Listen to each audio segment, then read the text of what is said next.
Hello friends, आज फिर से आपका स्वागत है हमारी चैनल में। तो आज मैं आपको एक ऐसी कहानी सुनाऊंगा कि जो आपके अपने जीवन में उनका उपयोग हो। तो सबसे पहले मैं आपको ये बता दूं कि इस कहानी का हमारे जीवन में क्या महत्व रहेगा।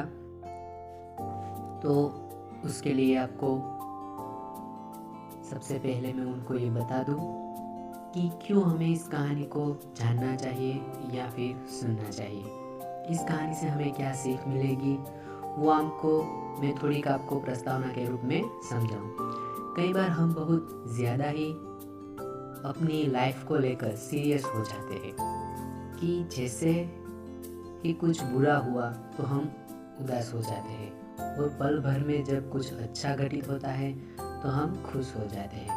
हमारे विचार बहुत जल्दी ही बदल जाते हैं। हम यह नहीं सोचते कि जो कुछ घटित हुआ है वो हमारे लिए अच्छा है या बुरा। हमारे साथ घटित घटना का भविष्य में क्या प्रभाव पड़ेगा ये हमें खुद पता नहीं होता है। तो आज यह कहानी आपको कठिन परिस्थितियों में धैर्य का महत्व सिखाएगी। ये कहानी एक किसान की है, जो उनका धैर्य है उनके बारे में हमें जानना है। तो चलिए शुरुआत करते हैं। एक समय की बात है, एक किसान था जिसके पास एक घोड़ा था। वह अपने इस घोड़े से बहुत प्यार करता था। उसे अपने घोड़े पर बहुत गर्व था, जो किसान की कमाई का जरिया भी था। अपनी इस कमाई से किसान अपने परिवार का पेट भरता था। लेकिन एक दिन वह घोड़ा भाग गया। उसके भागने के बाद समाज के लोग और उस किसान के पड़ोसी उसके पास आकर उसे कहने लगे, हे भगवान, तुम्हारा घोड़ा जिस पर तुम्हें बहुत घमंड था वो तो भाग गया। उसको सांत्वना देने लगे कि उसके साथ बहुत बुरा हुआ। लेकिन किसान ने उसका जवाब बहुत ही सहजता से देते हुए कहा, हाँ, बहुत बुरा हुआ। फिर अगले दिन घोड़ा वापस आया। लेकिन सिर्फ घोड़ा वापस नहीं आया, बल्कि वह अपने साथ 3 जंगली घोड़े भी लाया। फिर उसके पड़ोसी उसके पास दौड़ते हुए आए और उस किसान से कहने लगे, आपका घोड़ा आ गया और अपने साथ 3 और घोड़े भी लाया है। यह तो बहुत अच्छी बात है, आपकी किस्मत तो बहुत अच्छी है। किसान बहुत खुश हुआ, उनकी तरफ देखा, फिर उसका जवाब बहुत ही साधारण रूप से दिया और कहा, हाँ शायद। कुछ दिनों बाद किसान का बेटा उसी जंगली घोड़े में से किसी एक को काम के लिए उपयोगी बनाने की कोशिश कर रहा था। लेकिन इसी कोशिश के दौरान घोड़े ने उसे जमीन पर पटक दिया और उसका पैर बुरी तरह से टूट गया। उसके पड़ोसी उसे कहने लगे, उस पागल घोड़े ने देखो तुम्हारे बेटे के साथ क्या किया, उसका पैर तोड़ दिया। यह तो बहुत बुरा हुआ। किसान दुखी हुआ और फिर से उसी तरह जवाब दिया और कहा, हाँ शायद मेरे बेटे के साथ गलत हुआ। फिर अगले दिन सेना ने कुछ जवान उस किसान के घर आते हैं, जो जंग छिड़ने के कारण नए जवानों की भर्ती कर रहे थे।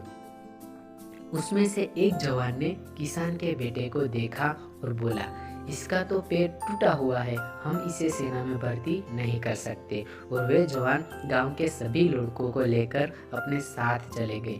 यह जानकर उसके पड़ोसी और बाकी गांव वाले उसके पास आए और बोलने लगे, तुम्हारे बेटे को तो जवान जंग के लिए नहीं ले गए, तुम्हारी किस्मत तो बहुत ही अच्छी है। इस आखिरी बार भी किसान ने फिर से बड़ी सहजता से कहा, हाँ शायद। कहानी की ये प्रेरक बात है, इस कहानी से हमें यह प्रेरणा मिलती है कि हमारे लिए चीज़ों को नकारात्मक ढंग से सोचने में भी जरा भी समय नहीं लगता। जब भी कुछ हमारे अनुकूल नहीं होता तो हम उसे बुरा ही समझते हैं। लेकिन सच बात तो ये है कि कोई नहीं जानता कि जो साथ घटा है वह बुरा है या अच्छा। इस कहानी में भी किसान के भाव में परिवर्तन परिस्थितियों के कारण होता है। बुरी परिस्थितियों में वह नकारात्मक हो जाता है और अच्छी परिस्थितियों में वह सकारात्मक। इन नकारात्मक और सकारात्मक परिस्थितियों के बीच के समय में धैर्य रखना बहुत ही जरूरी होता है। क्या आप वाकई में यह बता सकते हैं कि हमारे साथ जो घट रहा है वो गलत है या फिर सही है, बिना यह जाने कि भविष्य में उसका क्या प्रभाव पड़ेगा हम पर या हमारे जीवन पर। मुझे लगता है आपका जवाब होगा नहीं। हमारे समाज में, हमारे देश में ऐसे बहुत से महान लोग हैं जो अपने जीवन में असफल हुए, हारे, अनेक बड़ी बड़ी बीमारियों से लड़े, किंतु उन्होंने कभी भी अपना धैर्य नहीं खोया और ना ही हार माने। यही आगे चलकर बड़े प्रसिद्ध हुई, सफलता के मुकाम पर पहुँचे और महान बने। हमारे बड़े बुजुर्ग सही ही कह गए हैं कि जो होता है अच्छे के लिए ही होता है। यह छोटी सी लाइन हमें बहुत कुछ सिखा जाती है और ये बात हमें कभी नहीं भूलनी चाहिए। हमेशा कोशिश करते रहो और जीवन के पथ पर निरंतर आगे बढ़ते चलो। आपको क्या करना है, किसी एक बात को लेकर ज़्यादा परेशान नहीं होना है, अपने आप को शांत रखना है। तीसरा, अपने आप से काम रखना है और किसी की मदद भी करनी चाहिए। तो अगर आपको ये कहानी हमारी पसंद आई है तो वीडियो को लाइक कीजिए, शेयर कीजिए और हमारे चैनल को सब्सक्राइब भी कीजिए और वीडियो को शेयर करें। अगर कुछ सवाल है तो आप हमें कमेंट बॉक्स में बता सकते हैं।